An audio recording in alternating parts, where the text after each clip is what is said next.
Глава Коми поручил региональному Минздраву оснастить физиооборудованием ФАПы в деревне Вашкурье и в селе Нёбдино. Новые фельдшерско-акушерские пункты Владимир Уйба посетил накануне в Краткеросе. Дарья Вологжанина о медицине на селе. Первая точка – новый ФАП в Вашкурье. Раньше жители деревни медицинскую помощь получали в ветхом здании, холодном, с протекающей крышей. Но вот уже без малого 2 месяца фельдшер принимает пациентов в современном фельдшерско-акушерском пункте, построенном в рамках нацпроекта здравоохранения. Медучреждение оснащено оборудованием для оказания первичной медпомощи. Проблем с коммуникациями нет. Водоснабжение, водоотведение – все автономное. Процедурный кабинет. Вот такой вот персонал. Так, а он на зиму-то не переживал же еще, да? В апреле начали работать. Ну, пока ремонтные работы вели, строительство вернее, в принципе, как бы показал, как достаточно теплый. Ну, посмотрим, как зима, конечно, что будет.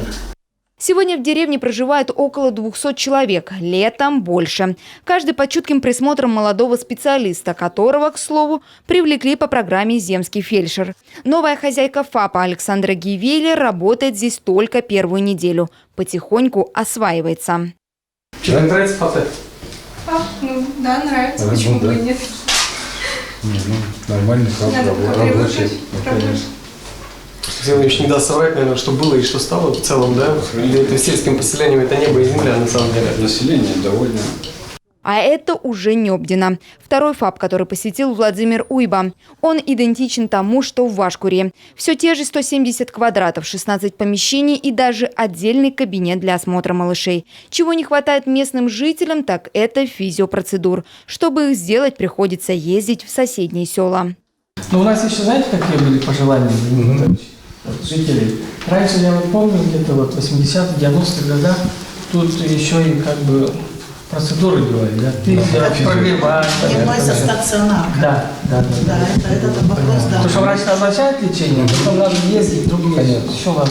Ну, простенькие мы, наверное, сможем организовать фельдшер-рабочий, чтобы был допуск и ингаляции, УФО, вот такое можно. Но это, конечно, надо приобрести тоже. Вопрос с процедурами, заверил Владимир Уйба, решат. Его уже поручили проработать региональному Минздраву. Вы отдельно тогда заявите сейчас по денежкам на оборудование.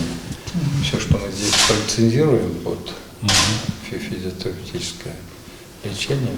Все, мы потихоньку на 23-й год его заложим и приобретем. Надо вообще сделать, посмотреть по всем новым, чтобы это сделать такой комплексной закупкой. В рамках нацпроекта здравоохранения и регионального проекта модернизации первичного звена здравоохранения недавно была обновлена и районная больница в Старожевске. В здании отремонтировали систему водоснабжения, заменили кровлю, провели внутренние электромонтажные работы. Ремонт в учреждении подходит к концу. Осталось закончить обшивку крыши, наружные сварочные работы и монтаж пожарной сигнализации. Всего на капремонт направлено более 19 миллионов рублей. Райбольницу в сутки посещают в среднем 90 человек, в том числе из ближайших населенных пунктов. Сейчас здесь работает дневной стационар. Обсуждается вопрос об открытии круглосуточного. Дарья Вологжанина, Роман Боровиков, телеканал Юрган.